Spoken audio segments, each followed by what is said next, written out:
2024 ગુજરાત સહિત સમગ્ર દેશના સહકારિતા ક્ષેત્ર માટે આજનો દિવસ ખૂબ જ મહત્વપૂર્ણ બની રહ્યો છે।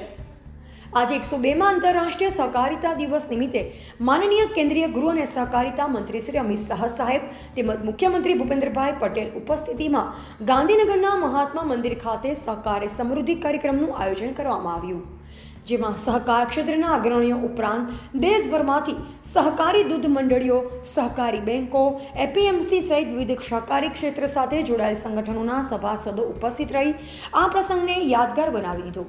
આજના અવસરે માનનીય શ્રી અમિતભાઈ શાહે NCOL દ્વારા નિર્મિત ભારત ઓર્ગેનિક આટાનું લોન્ચિંગ કર્યું। તેમને દિલ્હીમાં અમૂલની પ્રથમ ઓર્ગેનિક પ્રોડક્ટ્સની શોપનું લોકાર્પણ કર્યું।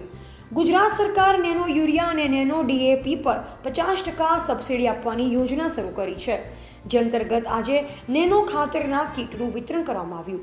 સહકાર ક્ષેત્રનો ઝડપી વિકાસ સાધી ગ્રામીણ સુખાકારીના ઉદ્દેશથી માનનીય વડાપ્રધાન શ્રી નરેન્દ્રભાઈ મોદી સાહેબના નેતૃત્વમાં 6 જુલાઈ 2021ના રોજ દેશમાં પ્રથમવાર એક અલાયદા સહકારિતા મંત્રાલયની સ્થાપના કરવામાં આવી।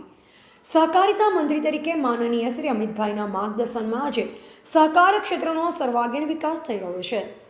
PACSનું કોમ્પ્યુટરાઇઝેશન, સહકારી સમિતિઓ માટે દેશભરમાં એક સમાન બાયલો સહિતની ક્રાંતિકારી પહેલ કરવામાં આવી છે। આવનાર વર્ષોમાં માનનીય શ્રી નરેન્દ્રભાઈ મોદી અને માનનીય શ્રી અમિતભાઈ શાહના નેતૃત્વમાં સહકારી ક્ષેત્ર અભૂતપૂર્વ વિકાસ સાધી વિકસિત ભારતના નિર્માણમાં ખૂબ મોટું યોગદાન આપશે તેવો મને વિશ્વાસ છે। અહેવાલ મુકેશ ઠાકોર, ચાણસ્મા, જીવી ગુજરાત ન્યૂઝ।